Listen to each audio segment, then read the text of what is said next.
1, 2, 3, 4, 5, 6, 7, 8.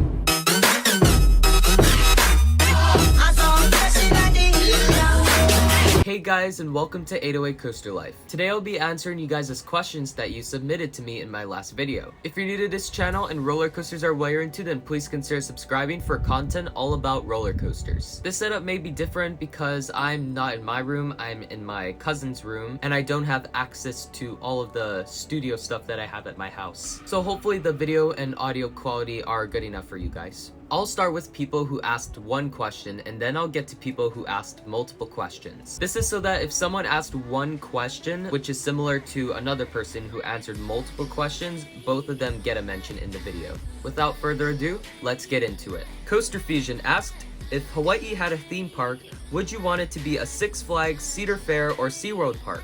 I would like a SeaWorld park because they're good at marine or tropical theming and they also add great rides. But the reason why they add so much is probably because they have so little parks compared to something like Cedar Fair or Six Flags. Although Six Flags might be the most likely option since they like to buy parks, I don't like how Six Flags is going for quantity over quality. Most of the time anyways. Cedar Fair is not willing to invest in a new park either.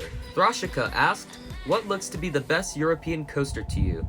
I think Zadra at Energylandia looks to be the best coaster in Europe because of its great layout and theming. Obama Alert asked, is Darien Lake a park that people should visit or pass up on? Although I haven't been to Darien Lake yet, I guess that for now, it'll be a park that you definitely should go to if you're in the area. But if you're super far like me, I'm not sure if you should go just for Darien Lake. At least until they RMC Predator or add a new good coaster. Airtime Thrills asked, what's your next coaster trip to the mainland going to be? Although nothing is official yet, the most likely option might be a trip to California's Great America, since my mom wants to explore the Pacific Northwest, and she allowed me one park. But again, nothing is official yet. Rocky asked, most intriguing international coaster. I've always been intrigued by Keranon, but I'm gonna go with Abyssus at Energylandia because it's the biggest and probably best coaster new generation Vekoma has made. Second place would have to go to that unknown air launch coaster by SNS going to Window of the World in China. That ride is supposed to open in 2020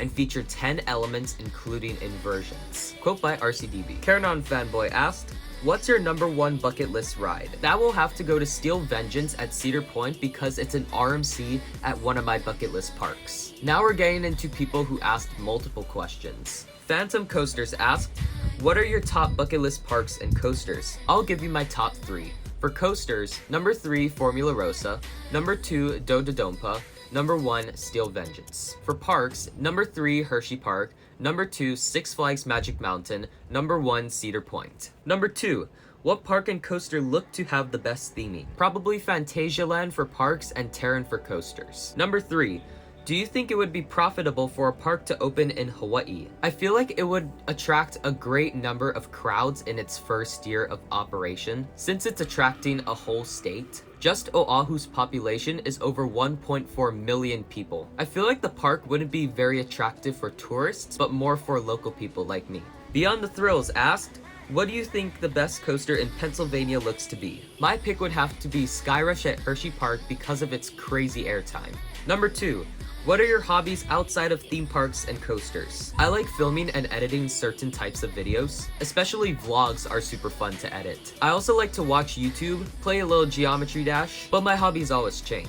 Number 3, what is your favorite theme park food? That would have to go to Flo's V8 Cafe at Disney California Adventure. Coaster Hour asked, favorite food? I like French fries from almost anywhere, so that's probably my favorite food. Number 2, favorite moment or element on a coaster? That would definitely have to be Accelerator's legendary launch. Number 3, most anticipated park in Asia. Fuji-Q Highline looks amazing despite what I hear about the lines. Their big 3 looks insane too. Bless me. Here's a few additional questions. Kyler asked, is your favorite number 8? Although I like the number 8, I don't really have a favorite number, but I really like the number 10. Daniel A asked, what are your interests other than coasters? I think I already sort of answered this, but I really like filming certain types of videos. I like playing Geometry Dash, and yeah, that's basically it. My aunt also asked a question. She asked, what's your prediction for the next coaster to be removed? This is a hard one, but my prediction is either Anaconda at King's Dominion or Ninja at Six Flags St. Louis. That is it, so thank you to all who asked questions for this Q&A. I will try to do these more frequently, so if you enjoyed this video, then please let me know by leaving a like on this video. And if you're new to this channel and roller coasters are what you're into, then please consider subscribing for content all about roller coasters. Thank you all so much for watching. I'll see you next time.